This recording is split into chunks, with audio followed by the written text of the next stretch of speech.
de, de la reactividad. O sea, vamos a empezar a visualizar cómo todo lo que ya vimos, ¿no es cierto?, sobre la estructura, sobre la geometría, sobre las densidades electrónicas, ¿no es cierto?, las diferentes conformaciones, las diferentes eh, isomerías, todas esas,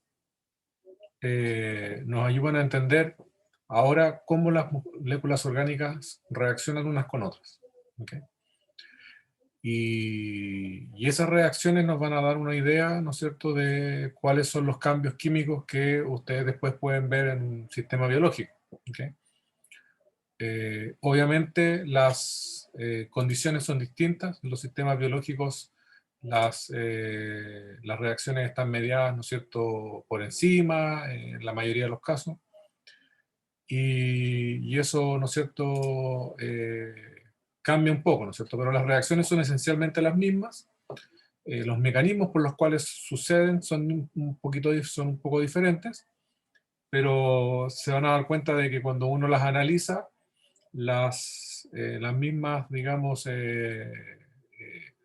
las mismas generalidades, al final, digamos, van a gobernar ambos tipos de reacciones, ¿no es cierto? Las que a lo mejor se catalizan por una enzima o las que reaccionan en solución, por ejemplo.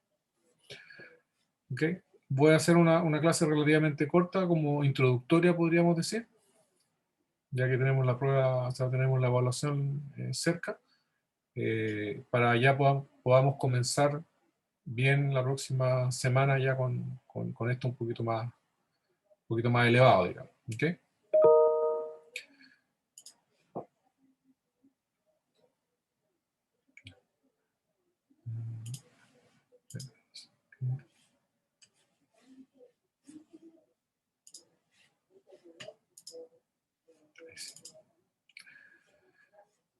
Vale, entonces, ¿qué vamos a ver? Mecanismos y reactividad. ¿Qué son los mecanismos? Son un poco la historia de cómo sucede una reacción química, porque las reacciones químicas, vamos a ver ahora, no funcionan o no se producen simplemente de forma, podríamos decir, instantánea, en un solo paso.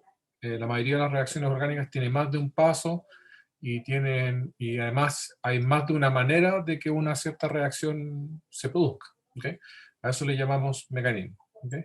Y la reactividad es visualizar a través de la estructura química, la estructura de la molécula orgánica, cuáles son las potenciales formas en las cuales esa molécula orgánica podría reaccionar con otra molécula. ¿Okay? Y eso se hace en base a las funciones químicas, a los grupos funcionales, etcétera, etcétera. ¿Okay?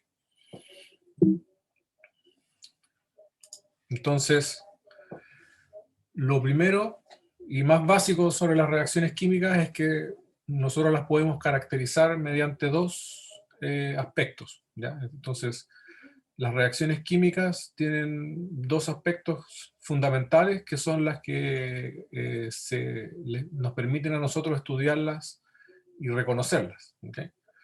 Uno es el aspecto termodinámico y el otro es el aspecto cinético. El aspecto termodinámico está relacionado con el equilibrio, es decir, cuando cuando la reacción se produce y se obtiene y se llega a un equilibrio, ¿no es cierto? Ese equilibrio está gobernado por digamos, em, por la termodinámica de la reacción. ¿Okay? Y por otra parte, cuando la reacción está sucediendo, todavía sin llegar al equilibrio, estamos en presencia del aspecto cinético. ¿Okay? Entonces, vamos a ver que hay ciertas reacciones que se favorecen desde el punto de vista termodinámico, es decir, la constante de equilibrio favorece la generación de productos, y vamos a ver en otros casos en donde la cinética es la que favorece la reacción. Y por cinética estamos hablando de la velocidad. Es decir, la velocidad por la cual se puede producir una reacción, ¿no es cierto?, es más favorable de una manera que de otra. ¿Okay? Vamos a ir viendo, digamos, en mayor detalle qué significa cada una de estas cosas. ¿Okay? Tenemos que acostumbrarnos a ver este tipo de gráficos porque son los gráficos que nos van a permitir entender un poco qué es lo que le está pasando a una molécula orgánica desde el punto de vista energético cuando reacciona. ¿Okay? Entonces, esta es una reacción genérica. Tenemos A y B, que reacciona con C, para formar A, ¿no es cierto? Para liberar A y generar un enlace entre B y C. ¿Okay? Entonces, lo que tenemos aquí en cierta manera es una reacción de sustitución. Estoy sustituyendo A por C, donde B vendría a ser el sustrato. ¿Okay? Vamos a ver de que esto después nosotros vamos a empezar a utilizar cierto lenguaje. Por ejemplo, si tenemos una reacción de sustitución, vamos a tener un grupo entrante y vamos a tener un grupo saliente. En este caso, el grupo entrante sería C y el grupo saliente sería A. Vamos a aprender a reconocer cuándo los grupos entrantes son buenos grupos entrantes, cuándo los grupos salientes son buenos grupos salientes. ¿Okay? Y así también reconocer qué reacciones son buenas potencialmente o pudiesen ser buenas potencialmente y cuáles reacciones tienen muy poca posibilidad de suceder. ¿Okay? Precisamente por el tipo de reactivos que la están, digamos, generando. ¿Okay? Entonces, ¿qué es lo que vemos nosotros aquí en el gráfico? En el gráfico vamos a tener en el eje Y la energía libre. ¿Okay? A esto le vamos a llamar en términos generales la energía. ¿Okay? Pero recuerden que la energía libre es una combinación entre la entalpía y la entropía. ¿Okay? Vamos a hablar un poquito más en detalle de eso, pero en cierta manera nos indica, ¿no es cierto?, sobre todo cuando hacemos diferencias, es decir, diferencias de energía libre, cuando una cierta reacción puede o no ser espontánea. Recuerden que el signo de la energía libre nos habla de la espontaneidad de una cierta reacción química, ¿no es cierto? En fisicoquímica eso lo vemos. Entonces, en ese sentido, la energía libre es una energía que nos permite a nosotros visualizar ese tipo de cosas. ¿Okay? Y por otro lado tenemos el progreso de la reacción, es decir, es el eje que nos muestra un poco cómo va la película. ¿Okay? O sea, si la película tiene 1 minuto de duración, el progreso de la reacción son los 1 segundo, 2 segundos, 3 segundos, es decir, cómo se está produciendo la reacción. Es decir, este gráfico nos muestra cómo cambia la energía a medida que la reacción progresa. ¿Okay? Entonces, por ejemplo, aquí tenemos una cierta energía cuando A y B están unidos y C está separado. ¿Ya? A esa le llamamos la energía de los reactivos. La energía de los reactivos aumenta, según este gráfico, ¿no es cierto? Aumenta progresivamente, llega a un punto de máximo de energía, en el cual aquí podemos ver, según el dibujo que está aquí, el enlace entre A y B es débil, y el nuevo enlace entre B y C también es débil. ¿Okay? Entonces aquí podemos entender por qué esta es un punto de alta energía, porque los enlaces químicos son un motivo de disminución de la energía. ¿Okay? Los enlaces químicos lo que hacen es estabilizar a las moléculas, estabilizar a los átomos para formar moléculas. ¿Okay? Entonces, que yo tenga un átomo de carbono libre aquí y que tenga otro átomo de carbono libre aquí, no es estable. Cuando forman un enlace, combinan sus electrones para formar un enlace, la energía del sistema disminuye. Es decir, es más estable tener a los átomos enlazados que tenerlos separados. Y por eso que forman enlaces de forma natural en la naturaleza. ¿Okay? Entonces, y a medida, ¿no es cierto?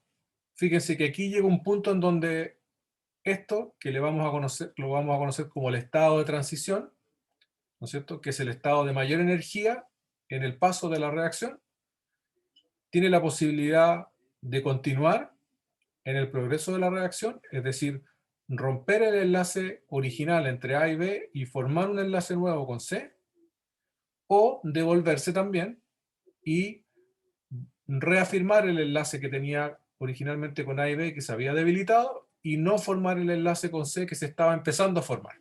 ¿Okay? Entonces, esto ustedes tienen que verlo como digamos, una carretera de doble vía, podríamos decir. ¿Okay? Esto puede estar pasando para los dos lados. En cualquier momento estas moléculas se pueden arrepentir.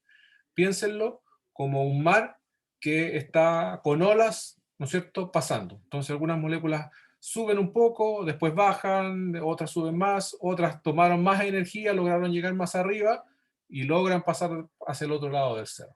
¿Okay? Obviamente eso va a depender de la energía que tengan las moléculas aquí. Por ejemplo, si yo aumento la temperatura de las moléculas que están aquí, más moléculas pueden eventualmente pasar el cerro hacia el otro lado. Por eso que las reacciones químicas tienden a aumentar su velocidad cuando aumento la temperatura. ¿Okay? Cuando ahora lo veo en términos, digamos, físicos, más aterrizados, las reacciones químicas se producen porque hay choques entre las moléculas y algunos de esos choques tienen la energía correcta y la geometría correcta para formar un enlace nuevo y romper un enlace que ya estaba. ¿Okay? Vamos a ver después ese aspecto de la reacción. ¿Okay? Pero eso calza perfectamente bien con lo que está mostrando este gráfico. Es decir, a mayor energía yo voy a tener más posibilidades de que esto pase hacia el otro lado. ¿Okay? ¿Qué es cuando yo veo aquí en este gráfico se engloban ambos aspectos de las reacciones químicas, tanto el aspecto cinético como el aspecto termodinámico.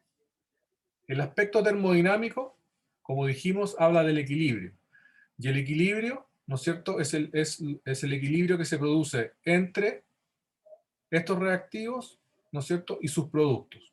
Cuando hay un equilibrio entre esto y esto, y ya, ¿no es cierto?, la cantidad de producto con reactivo no cambia en el tiempo, es decir, hay una constante de equilibrio, yo puedo hacer una constante que tiene concentración de productos partido por concentración de reactivos, ¿no es cierto? Eso solamente lo puedo hacer cuando la reacción ya terminó, entre comillas, ¿okay? Ya llegué al equilibrio.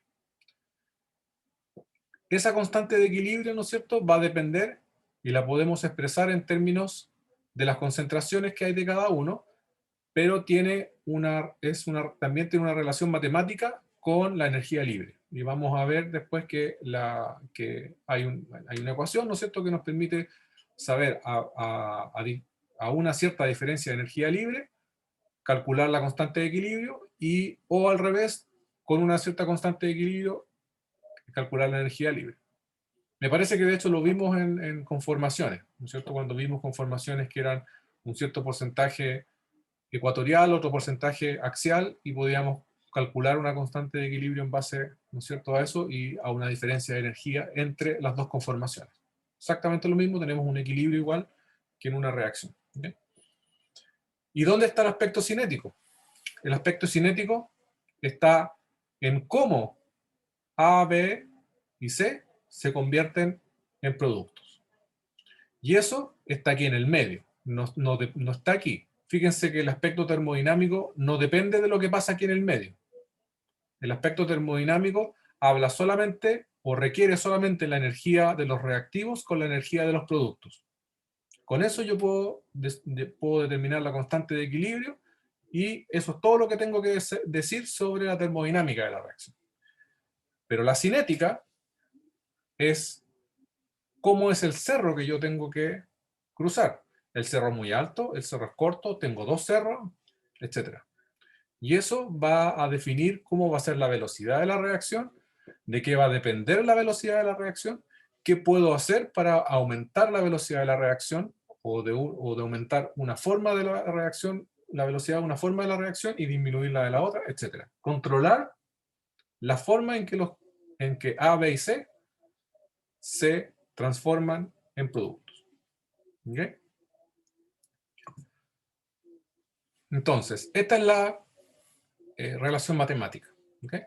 Entonces, la relación matemática, nosotros sabemos que la constante de equilibrio es productos partidos por reactivos, esto lo saben, ¿no es cierto?, desde hace un rato ya, y me imagino que también sabrán, ¿no es cierto?, que esta constante de equilibrio tiene una relación con la energía libre, con la diferencia de energía libre.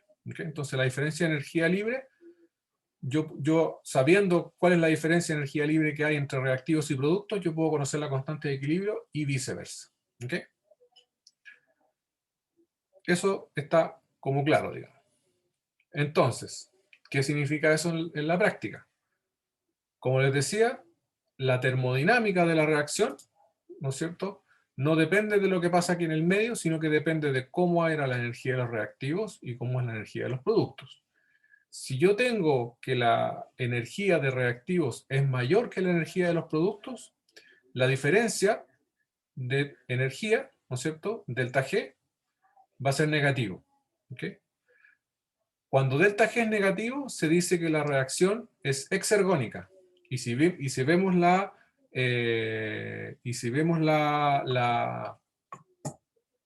ecuación anterior, esa constante de equilibrio negativa, ¿no es cierto? De este delta G negativo, significa que tengo una constante de equilibrio que es positiva. Y es mayor a 1, perdón. ¿Ok?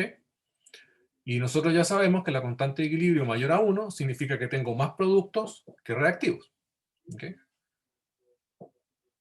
Es decir, yo estoy mirando la reacción para el lado en donde sucede, podríamos decirlo de esa manera. ¿Es decir? Entonces, porque para cualquier reacción yo puedo verla de aquí para allá o de acá para allá. Yo puedo decir reactivos productos o también puedo decir reactivos productos. ¿Okay? Estoy viendo la misma película, pero para un lado o para el otro. Para este lado, delta G es negativo. Y eso significa constante de equilibrio mayor a 1. Eso significa que cuando estas dos cosas lleguen al equilibrio, yo voy a tener más productos que reactivos. Por otra parte, si la diferencia de energía es positiva, ¿no es cierto?, que es como está esta reacción, o como si quiero ver esta reacción al revés, también pasa lo mismo, delta G se convierte en positivo y la constante de equilibrio es menor a 1. Eso significa que voy a tener más reactivos que productos. Es decir, la reacción no anda mucho. ¿Okay? Pero nuevamente, esta diferencia no depende de si este cerro es alto, el cerro es bajo, no nos habla de cuál es el camino tortuoso que tiene que traspasar la molécula, si tiene que romper un enlace, dos enlaces, cinco enlaces, volver a formar otros tres, no sabemos nada de eso. ¿Okay? Solo sabemos que la diferencia de energía entre reactivos y productos tiene un signo. ¿Okay? Entonces a estas reacciones se le dice exergónicas, que tienen un delta G negativo, y las otras son endergónicas. ¿Okay? Aquí nosotros podemos hacer un pequeño cálculo para que entiendan la idea matemática de lo que estamos hablando. Si, por ejemplo, aquí tenemos dos formas, ¿no es cierto?, de una misma molécula, dos conformaciones, axial y ecuatorial, del fluorociclohexano, que tienen una diferencia de energía libre de 0,25 kilocalorías por mol. ¿Okay? Y nos preguntan por el porcentaje. Entonces nosotros, utilizando la ecuación que acabamos de ver, podemos ver, ¿no es cierto?, que la constante de equilibrio, una vez que yo despejo la ecuación, la constante de equilibrio es, ¿no es cierto?, de 1,53. ¿Okay? Mayor a 1, eso significa que el porcentaje que hay entre uno y otro es de 1,53 a 1. Entonces, ¿eso qué significa en la práctica? Significa que tengo uno por cada, podríamos decir, si lo multiplicamos por 2, significa que por cada, ¿no es cierto?, 3 moléculas de uno, tengo 2 moléculas del otro. ¿Okay? Si eso ya ahora lo llevo a porcentaje, voy a obtener que es del orden de un 60%. No es una mala reacción, pero tampoco es muy buena. ¿Okay? En este caso no es una reacción, sino que es simplemente un equilibrio. ¿Okay?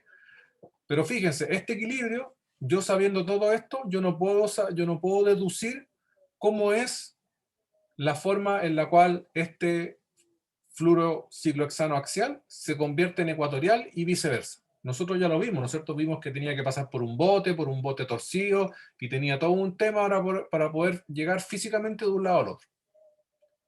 Pero eso ahora no lo podemos ver desde el punto de termodinámico, porque eso no es termodinámico, es cinético. ¿Ok? Entonces, recordar que la energía libre, ¿no es cierto?, en realidad es una combinación de entalpía y entropía. ¿Ok? Y la entalpía es simplemente cuántos enlaces son los que se están rompiendo y de qué tipo, y eso nos da una idea de si, como les decía, el rompimiento de enlaces, ¿no es cierto?, ahí hay energía, esos rompimientos de enlace, cómo se equiparan entre reactivos y productos. ¿Okay?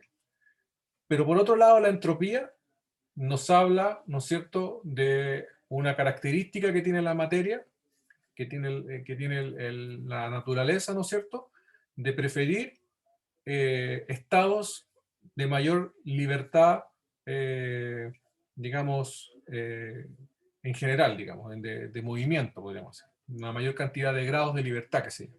¿Okay?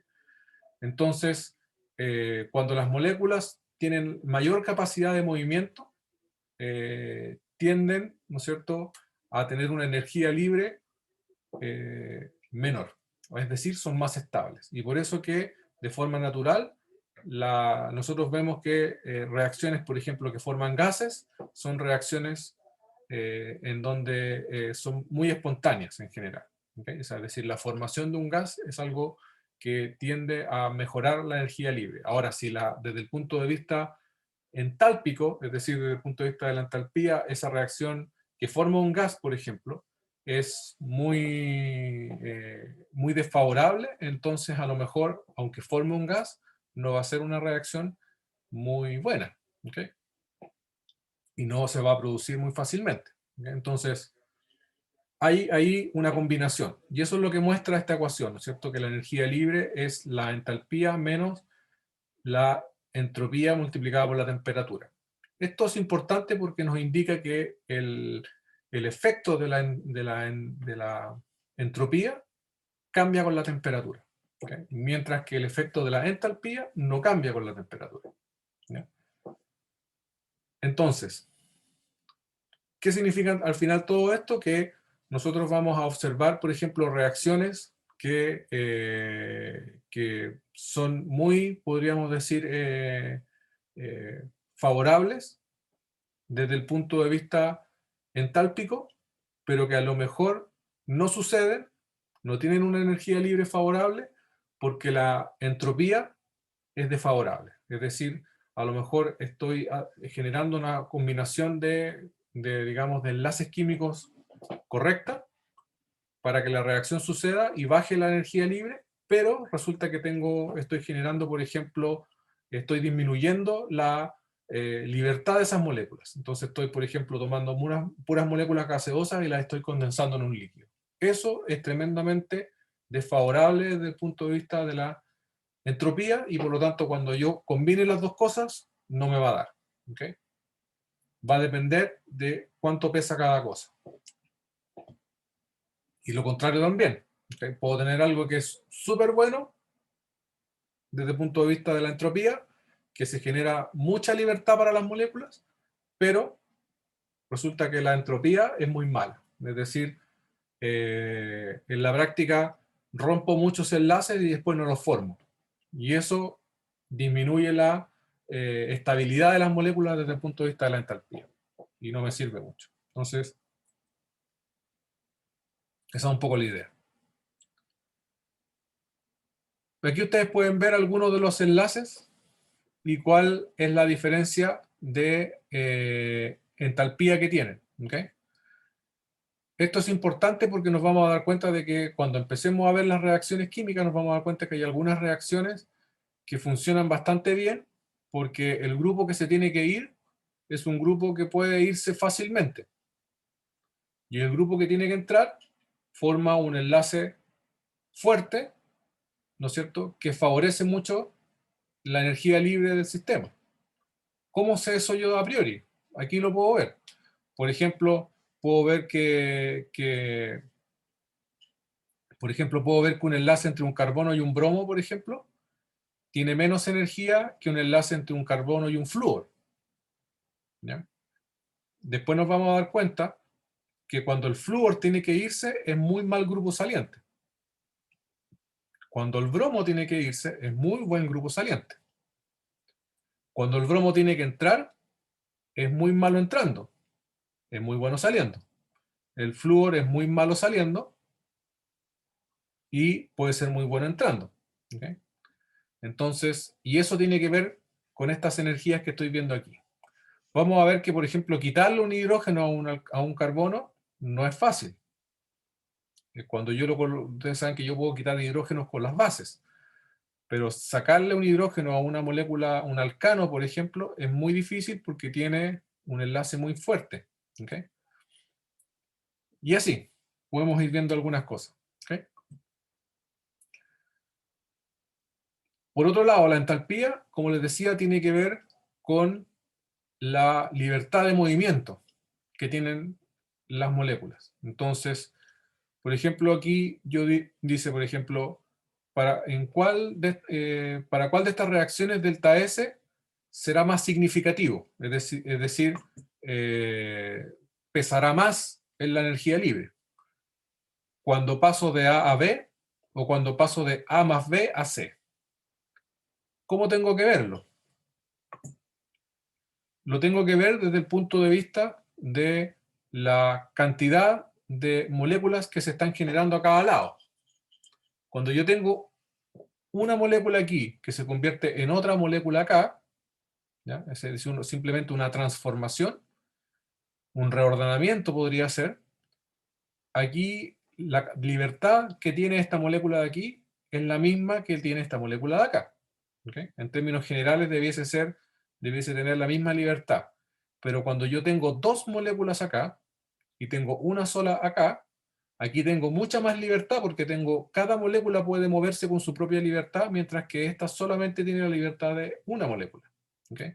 Entonces, reacciones en las cuales se producen muchas moléculas tienen una entropía más favorable. Cuando además esas moléculas que se producen tienen un estado menos condensado, un estado físico menos condensado, es decir, que tiene más libertad, más favorable aún. ¿Ya? Entonces, por ejemplo, ¿cuáles son esas reacciones? Piensen en los explosivos. ¿Ya? La nitroglicerina, por ejemplo. Son moléculas que son compactas, ¿no es cierto? Tienen un cierto número de enlaces, son líquidas, la nitroglicerina es líquida, y cuando detonan, la nitroglicerina en muchos casos incluso es capaz de detonar de forma totalmente espontánea. Cuando detona, se convierte en una montonera de moléculas de gas, ¿ya? Entonces tengo una molécula que se convierte en, no me acuerdo, 12 moléculas de gas. ¿Okay? Entre CO2, amoníaco, no me acuerdo qué otra cosa. ¿Ya? Y se expande tremendamente. Antes tenía yo una cantidad pequeñita de líquido y ahora tengo una montonera de moléculas que tienen toda su propia libertad y salen volando para todos lados. Entonces, ¿qué sucedió ahí?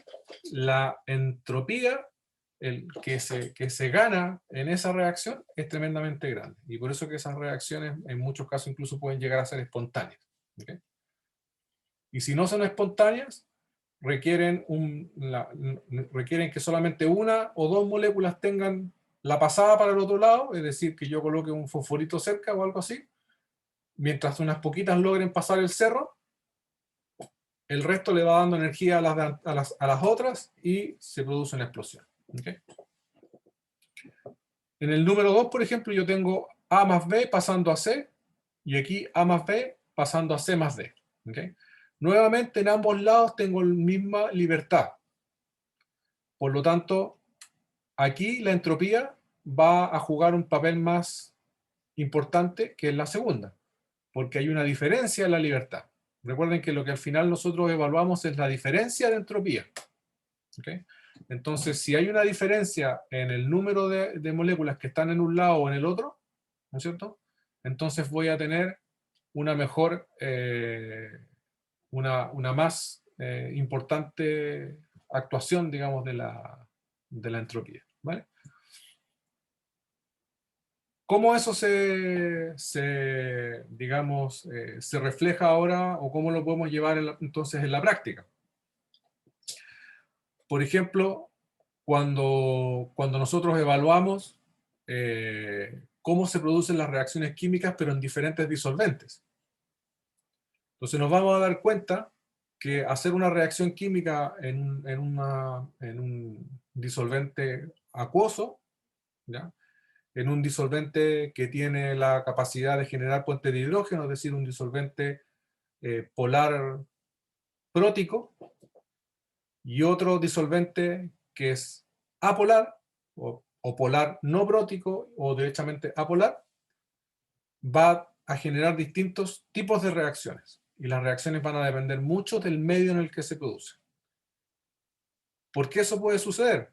Porque, por ejemplo, si yo en una reacción química genero una especie que está cargada, si yo la tengo en un medio en donde esa especie cargada puede generar interacciones con el medio, entonces eso va a generar un cambio en la energía de esa molécula, porque esa molécula, ¿no es cierto?, se va a estabilizar por el medio.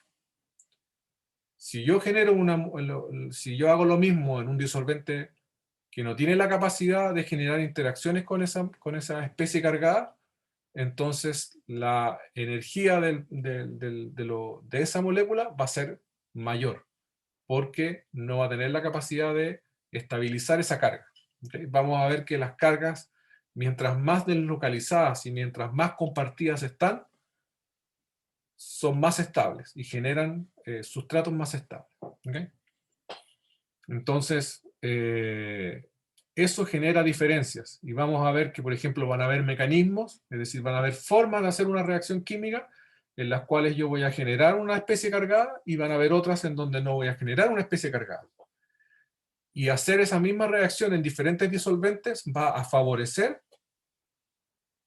una de las vías. ¿Okay? Y eso va a tener consecuencias al final del producto. Porque cuando se elige una vía, nos vamos a dar cuenta de que esa vía puede tener, por ejemplo, otros tipos de reacciones relacionadas, reacciones que no quiero que sucedan, por ejemplo, vamos a ver que puede tener una consecuencia en la estereoquímica de la molécula que se está generando al final, es decir, genero los enlaces, pero no los genero en la misma orientación geométrica por el mecanismo en el cual sucede. ¿Ya? Entonces, piensen en los mecanismos como si fuesen choques de autos. ¿Okay? Es decir, al final, igual tengo dos autos chocados. ¿Okay? Al principio tenía dos autos no chocados y al final tengo dos autos chocados. ¿Okay? Pero cómo chocan puede determinar, ¿no es cierto?, las consecuencias finales de cómo esos dos autos chocados terminan. ¿Okay? Entonces, ese mecanismo, esa película, cuando uno cuenta, este venía por aquí, este venía por acá, este se pasó el rojo y por lo tanto este lo chocó por el lado, etc. Ese cuento, pero ahora llevado a moléculas, es un poco lo que nosotros reconocemos como un mecanismo. ¿Okay? Y por otro lado, la cinética, ¿no es cierto?, que nos habla ahora no de cómo eran los reactivos y cómo eran los productos, sino que cómo los reactivos se convierten en productos. Y eso está en el medio del gráfico, es decir, el cerrito, el famoso cerrito.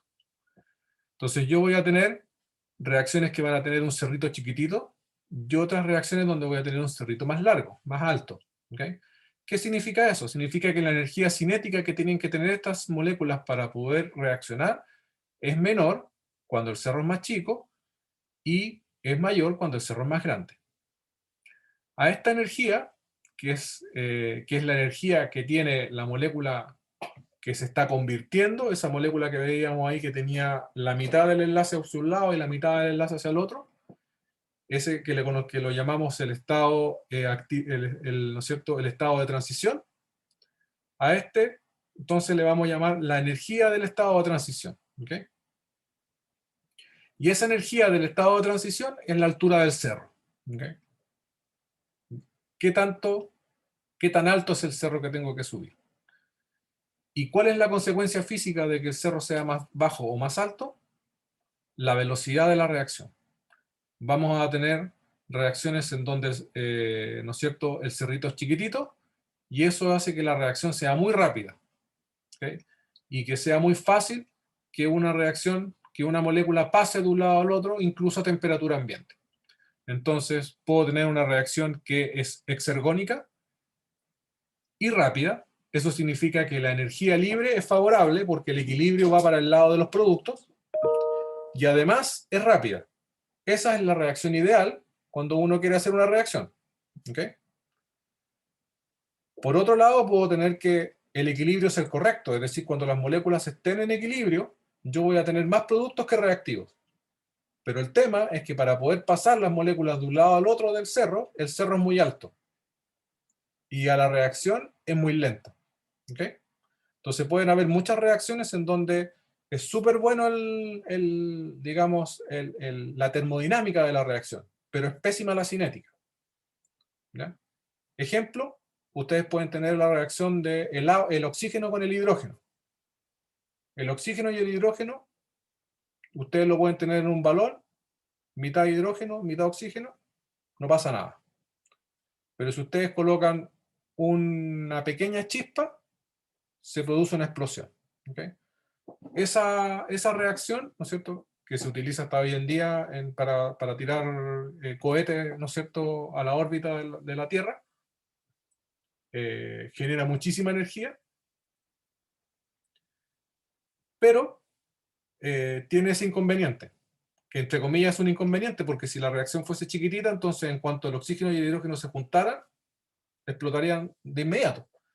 Pero no es el caso porque necesitan ese pasito. Ahora, como la reacción es muy exotérmica, entonces la energía de las que sí están reaccionando le entrega la energía suficiente para que las otras que todavía no tienen esa energía reaccionen, y si se produce una reacción en cadena.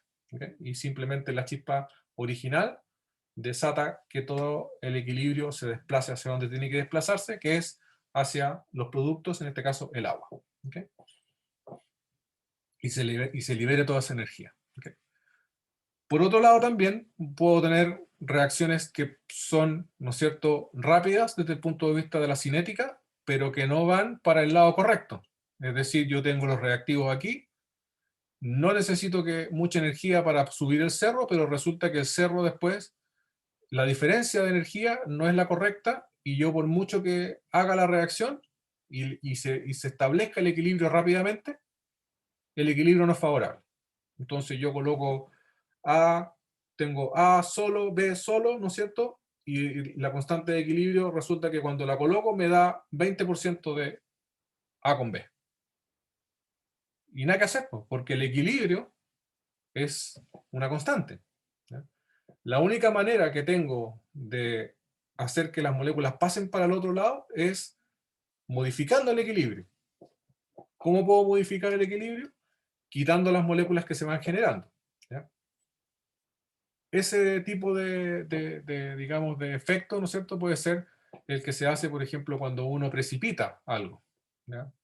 Entonces ustedes tienen, por ejemplo, un equilibrio de solubilidad, por un ejemplo, como en analítica. Tienen un equilibrio de solubilidad, tienen el sólido, ¿no es cierto?, tienen un líquido, y se produce un equilibrio de solubilidad, ¿no es cierto? Pero si ustedes, de alguna manera, sacan del equilibrio lo que está en la solución, ¿no es cierto?, lo que está, el sólido que no se solubiliza porque ya se solubilizó todo lo que se podía, según la constante de equilibrio, se empieza a solubilizar lentamente a medida que yo voy sacando el soluto que sí se solubilizó. ¿Okay? Entonces puedo yo hacer que digamos que la reacción progrese, pero quitando el producto para que se forme, ¿no es cierto?, para que el equilibrio se desplace. ¿Okay?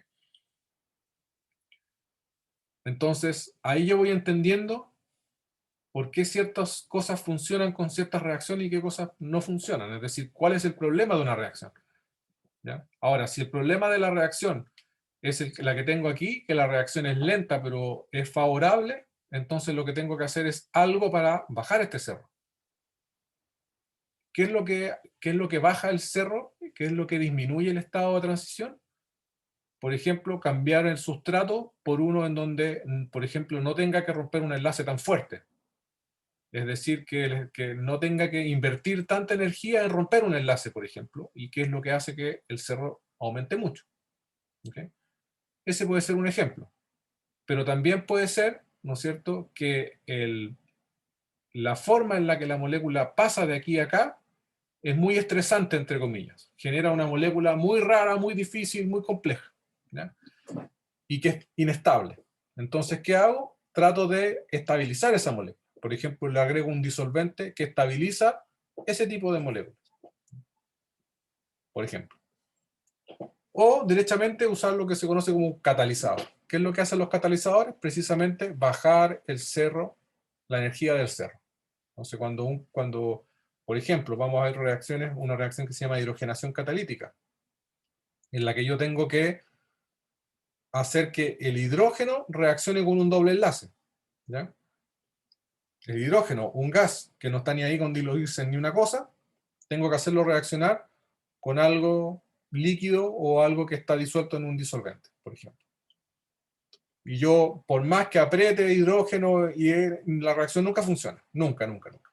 ¿Okay? Pero yo agrego un catalizador, que es una sustancia, en este caso, que logra captar el hidrógeno, dejarlo en su superficie y permitir que las moléculas que están disueltas en el disolvente puedan tener contacto con el hidrógeno. Además, la superficie del catalizador tiende a activar el hidrógeno para que tenga mayor capacidad de reacción, y la reacción sucede perfectamente, sin ningún problema.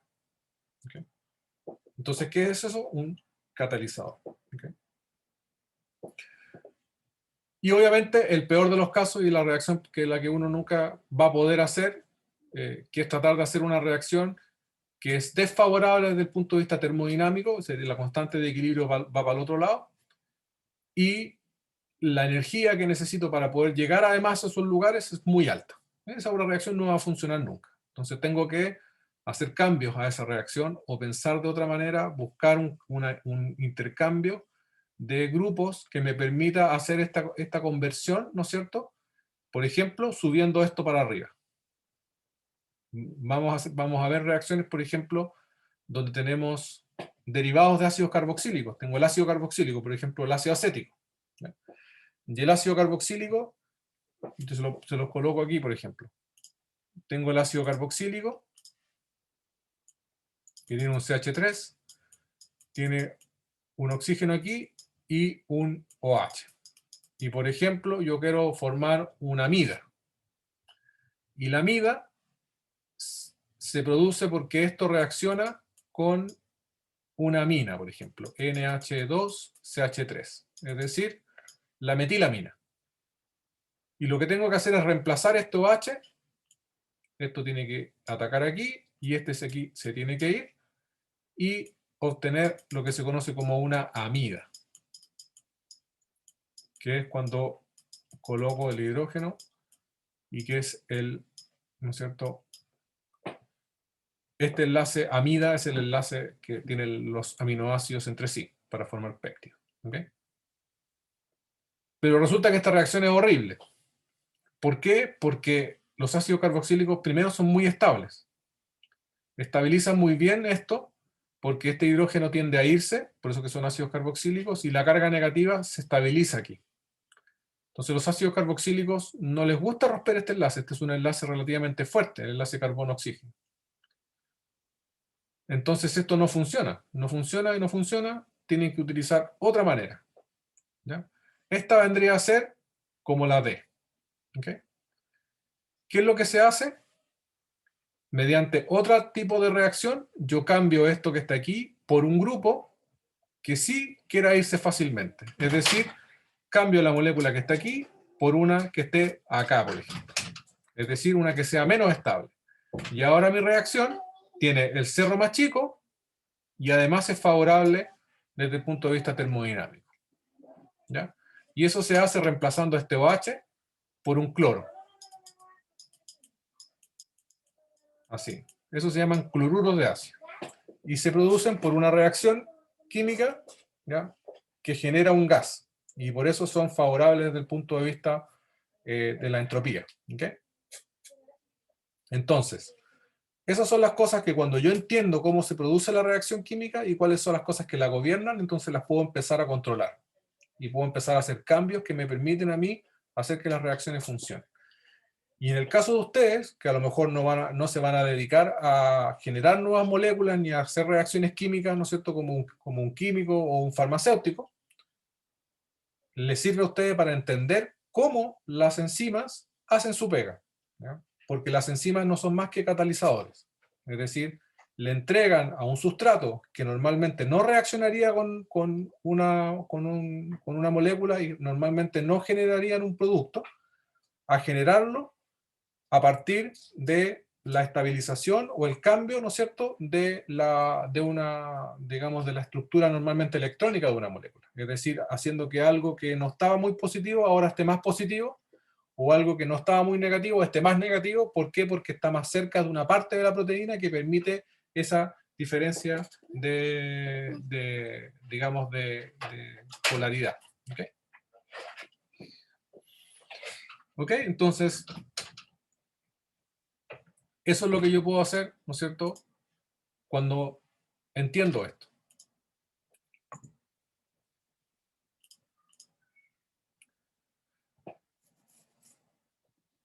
Voy a dejar hasta aquí para que digamos, no nos adentremos demasiado. Vamos a repasar un poco después estos aspectos de los que les estoy hablando ahora, pero eso es en términos generales. ¿Okay? Entonces, ahora que entendemos cómo son, digamos, los aspectos que gobiernan las reacciones químicas, vamos a empezar a estudiar algunas reacciones simples, ¿okay? Las más simples que conocemos en química orgánica. ¿Okay? Y esas reacciones simples las vamos a empezar a entender y vamos a empezar a tratar de explicar por qué funcionan de cierta manera, por qué dan ciertos productos de cierta manera, y vamos a empezar como a elucidar un poco cómo se producen. Es decir, si yo tengo esta molécula que tiene un grupo y ahora yo la mezclo con este reactivo y termino con una molécula que tiene ahora otro grupo, hacer una hipótesis de cómo esos grupos se cambiaron uno con el otro. ¿Qué pasó? ¿Se fue uno y después llegó el otro? ¿O llegó uno y echó al otro? ¿Qué pasó? Hay varias formas de explicar eso. Y algunas son más consistentes con la evidencia. Vamos a ver de que hay evidencia termodinámica y que hay evidencia principalmente cinética que nos permite reconocer cuál es la vía por la cual una cierta molécula se convirtió en otra. Y eso es lo que vamos a tratar de ver durante estas próximas 2 unidades, en realidad. En esta unidad vamos a ver las reacciones más simples, y después en la segunda unidad que nos queda vamos a ver la parte de carbonilos, que es otro tipo de reacciones diferente, pero que requieren de un poquito más de conocimiento, ¿okay?, de lo que estamos hablando. Vale. ¿Tienen dudas?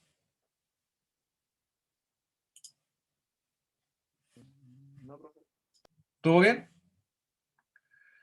Ya. Con respecto a la evaluación, mañana yo voy a mandar un instructivo donde les voy a decir exactamente cómo lo vamos a hacer. Como les comenté ya, les voy a decir cuáles son los grupos, les voy a decir a qué hora nos juntamos, y hasta qué hora van a tener para entregar ¿no es cierto?, la evaluación, los formatos, etcétera, etcétera. ¿Okay? Para que ya el lunes estén todos preparados y sepamos para dónde va la cosa. ¿Ok? Así que mañana, en algún momento, porque en la mañana tengo que hacer un práctico allá en el edificio. Me había programado porque supuestamente teníamos la prueba el viernes, pero no pasó. Por eso que les tuve que suspender la clase. Entonces, ahí nos juntamos el lunes. ¿Okay? Así que yo, a más tardar el viernes en la tarde, les envío los datos. ¿Ok? Ya, profe. Ya, chicos. Vale, profe. Vale. Nos vemos. Hasta el Chao, que lunes. esté bien. Igual. Chao, profe. Chao, Chao, profe. profe.